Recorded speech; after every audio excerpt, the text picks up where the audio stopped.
ಈ ವಿಡಿಯೋದಲ್ಲಿ ನಾವು ಕನ್ನಡದ ವ್ಯಾಕರಣದ ಭಾಗವಾದ ಒಂದು ಲಿಂಗ ಇದರ ಬಗ್ಗೆ ತಿಳಿದುಕೊಳ್ಳೋಣ.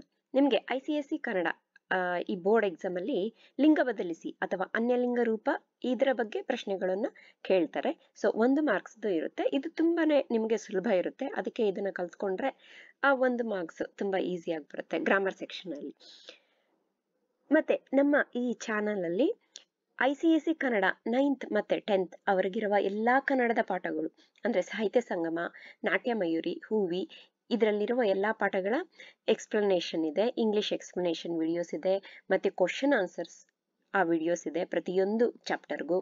ಮತ್ತೆ previous year board exam papers, model paper, specimen paper ಅದರ ಆನ್ಸರು, ಮತ್ತೆ ಯಾವುದೇ ರೀತಿಯ ಗ್ರಾಮರ್ ನಿಮ್ಮ ಬೋರ್ಡ್ ಎಕ್ಸಾಮ್ಗೆ ಯಾವ ಗ್ರಾಮರ್ ಪಾರ್ಟ್ ಬರುತ್ತೋ ಎಲ್ಲದರ ಬಗ್ಗೆ ವಿಡಿಯೋಸ್ ಇದೆ. ಈವನ್ ಲಿಂಗಗಳ ಬಗ್ಗೆ ಕೂಡ ವಿಡಿಯೋಸ್ ಇದೆ. ನಾವು ಅದನ್ನ ಈ ವಿಡಿಯೋದಲ್ಲಿ ಒಂದಷ್ಟು ಕ್ವಶನ್ಸ್ ಅನ್ನ ನೋಡೋಣ. ನಿಮ್ಗೆ ತುಂಬಾ ಈಸಿ ಆಗುತ್ತೆ ಅದನ್ನ ನೋಡಿ. ಸೊ ಈ ರೀತಿ ಇರುತ್ತೆ ನಿಮ್ಗೆ ಬೋರ್ಡ್ ಎಕ್ಸಾಮ್ ಅಲ್ಲಿ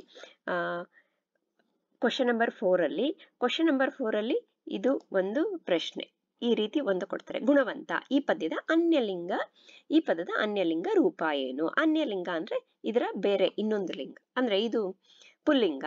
ಸೊ ಇದರ ಸ್ತ್ರೀಲಿಂಗ ಏನು ಅಂತ ನಿಮ್ಗೆ ಲಿಂಗ ಗುರುತಿಸಿ ಅಂತ ಏನೋ ಕೊಟ್ಟಿಲ್ಲ, ಯಾವ್ದ್ರಲ್ಲೂ ಕೊಟ್ಟಿಲ್ಲ ಇನ್ನು. ಸೊ ಗುಣವಂತ ನಿಮ್ಗೆ ಕನ್ಫ್ಯೂಸಿಂಗ್ ಆಗೋ ರೀತಿ ಕೊಟ್ಟಿರ್ತಾರೆ ನೋಡಿ. ಇದ್ರಲ್ಲಿ ಆಪ್ಷನ್ ಗುಣವಂತೆ ಅಂತಿದೆ, ಇದು ಗುಣವಂತೆ. ಸೊ ಇದು ಗುಣವಂತೆ. ಇದು ಬಂದು ನಿಮ್ಮ 23 ಸ್ಪೆಸಿಮೆನ್ ಪೇಪರ್ ಅಲ್ಲಿ ಈ ಇಯರ್ ಇನ್ನು ಸ್ಪೆಸಿಮೆನ್ ಪೇಪರ್ ಪಬ್ಲಿಷ್ ಮಾಡಿಲ್ಲ ಬೋರ್ಡ್ ಅವರು. ಸೊ ಇದಕ್ಕೆ ಸರಿಯಾದ ಉತ್ತರ ಬಂದು ಗುಣವಂತೆ. ಸೊ ನೀವು ಲಿಂಗಗಳ ಬಗ್ಗೆ ಒಂದಷ್ಟು ಯೂಸೇಜ್ ಎಕ್ಸಾಂಪಲ್ಸ್ ಅದರ ಬಗ್ಗೆ ತಿಳ್ಕೋಬೇಕು ಅಂದ್ರೆ ಈ ವಿಡಿಯೋನ ನೋಡ್ಬೋದು. ನಾನು ಇದರ ಲಿಂಕ್ ಅನ್ನ ಡಿಸ್ಕ್ರಿಪ್ಷನ್ ಸೆಕ್ಷನ್ ಅಲ್ಲಿ ಕೂಡ ಹಾಕ್ತೀನಿ. ಈಗ ನಾವು ಒಂದಷ್ಟು ಪ್ರಶ್ನೆಗಳನ್ನ ನೋಡೋಣ. ಕವಿ ಇದರ ಅನ್ಯಲಿಂಗ ರೂಪ ಏನು ಅಂತ ನೋಡಿ. ಕವಿತೆ, ಕವ್ವಿ, ಕವಯಿತ್ರಿ, ಪವ್ವಿ ಕನ್ಫ್ಯೂಸಿಂಗ್ ರೀತಿಯಲ್ಲಿ ಇರುತ್ತೆ. ಇದಕ್ಕೆ ಸರಿಯಾದ ಉತ್ತರ ಆದ್ರೆ ಕವಯಿತ್ರಿ ಅಂತ. ಮಾತುಗಾರ ಇದರ ಅನ್ಯಲಿಂಗ ರೂಪ ಅಥವಾ ಇದರ ಸ್ತ್ರೀಲಿಂಗ ರೂಪ ಏನು ಅಂತ. ಇದಕ್ಕೆ ಸರಿಯಾದ ಉತ್ತರ ಬಂದು ಮಾತುಗಾರ್ತಿ. ನೋಡಿ ಮಾತುಗಾತಿ ಅಂತ ಕೂಡ ಇದೆ, ಅಲ್ಲಿ ನೀವು ಕನ್ಫ್ಯೂಷನ್ ಮಾಡ್ಕೋಬೇಡಿ. ಈಗ ಮುಂದಿನ ಪ್ರಶ್ನೆಯನ್ನು ನೋಡೋಣ. ವೈದ್ಯ ಇದರ ಅನ್ಯಲಿಂಗ ರೂಪ ಮತ್ತೆ ಅನ್ಯಲಿಂಗ ರೂಪ ವಚನಗಳು ಇವೆರಡು ಬೇರೆ ಬೇರೆ. ಸೊ ಇದರ ಸರಿಯಾದ ಉತ್ತರ ಬಂದು ವೈದ್ಯೆ. ಅಜ್ಜ ಇದರ ಅನ್ಯಲಿಂಗ ರೂಪ ನೋಡಿ. ಅಜ್ಜಂದಿರು, ತಾತ, ಅಜ್ಜಿ, ಅಪ್ಪ. ಸೊ ಅಜ್ಜಂದಿರು ಅಂತ ನೀವು ಕನ್ಫ್ಯೂಷನ್ ಮಾಡ್ಕೋಬಾರ್ದು. ವಚನಗಳು ಅಂದ್ರೆ plural, singular plural what ever. Okay. ಲಿಂಗ ಅಂದ್ರೆ ಜೆಂಡರ್. ಓಕೆ, ಲಿಂಗ ಜೆಂಡರ್ ಆ ರೀತಿ ನೀವು ಲಿಂಗ ಜೆಂಡರ್ ಆ ರೀತಿ ಜ್ಞಾಪಕ ಇಟ್ಕೊಳ್ಳಿ. ಕನ್ಫ್ಯೂಸಿಂಗ್ ಆಗೋ ಮಕ್ಕಳಿಗೆ ಮಾತ್ರ ಹೇಳ್ತಾ ಇದ್ದೀನಿ. ಇನ್ನು ಕನ್ನಡ ಚೆನ್ನಾಗಿ ಬರೋ ಮಕ್ಕಳಿಗೆ ಅದೇನು ಪ್ರಾಬ್ಲಮ್ ಇರಲ್ಲ. ಇದಕ್ಕೆ ಅಜ್ಜ ಇದಕ್ಕೆ ಸರಿಯಾದ ಉತ್ತರ ಬಂದು ಅಜ್ಜಿ. ಇದು ಇದರ ಅನ್ಯಲಿಂಗ ರೂಪ, ಸ್ತ್ರೀಲಿಂಗದ ರೂಪ.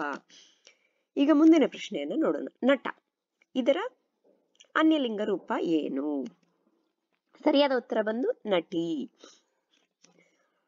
ಸೊ ಇದಿಷ್ಟು ಒಂದಷ್ಟು ನಿಮಗೆ ಎಕ್ಸಾಂಪಲ್ಸ್, ಇದರಿಂದ ನಿಮಗೆ ಲಿಂಗ ಅಂದ್ರೆ ಏನು ಅಂತ ಅರ್ಥ ಆಗ್ಲಿ ಅಂತ. ನಿಮಗೆ ಇದರಲ್ಲಿ ಯಾವುದೇ ರೀತಿಯ ಡೌಟ್ ಇದ್ರೂ ಕಮೆಂಟ್ ಸೆಕ್ಷನ್ ಅಲ್ಲಿ ಬರೀರಿ. ಮತ್ತೆ ICSE ಕನ್ನಡ ಬೋರ್ಡ್ ಎಕ್ಸಾಮ್ಗೆ ಇರುವಂತಹ ಪೇಪರ್ ಅಲ್ಲಿ ಯಾವುದೇ ರೀತಿಯ ಡೌಟ್ಸ್ ಇದ್ರೂ ನನಗೆ ಕಮೆಂಟ್ ಸೆಕ್ಷನ್ ಅಲ್ಲಿ ಬರೀರಿ. ನನಗೆ ಗೊತ್ತಿರೋದನ್ನ ನಾನು ನಿಮ್ಗೆ ತಿಳಿಸ್ಕೊಡ್ತೀನಿ. ಅದನ್ನ ಬಿಟ್ಟು ನಿಮ್ಮ ಪಾಠಗಳಲ್ಲಿ ICSE 9th ಮತ್ತೆ 10th ಇರುವ ಯಾವುದೇ ಪಾಠಗಳಲ್ಲಿ ಯಾವುದೇ ರೀತಿಯ ಡೌಟ್ಸ್ ಬಂದ್ರು ಕಮೆಂಟ್ ಸೆಕ್ಷನ್ ಅಲ್ಲಿ ಬರೀರಿ. ನಾನು ನಿಮ್ಗೆ ಸಪೋರ್ಟ್ ಮಾಡ್ತೀನಿ. ಈವನ್ ಎಕ್ಸಾಮ್ ಟೈಮಲ್ಲಿ ಕೂಡ ನಾನು ನಿಮ್ಮ ಯಾವುದೇ ರೀತಿಯ ಪ್ರಶ್ನೆಗಳಿಗೆ ಅಂದ್ರೆ ನಿಮ್ಮ 9th 10th Kannada exam board ಎಕ್ಸಾಮ್ಗೆ ರಿಲೇಟ್ ಆಗುವಂತಹ ಯಾವುದೇ ರೀತಿ ಪ್ರಶ್ನೆಗೆ ನನಗೆ ಗೊತ್ತಿರುವಂತಹ ಉತ್ತರ ಕೊಟ್ಟು ನಿಮಗೆ ಸಹಾಯ ಮಾಡೋದಕ್ಕೆ ನಾನು ಸಿದ್ಧನಿದ್ದೀನಿ.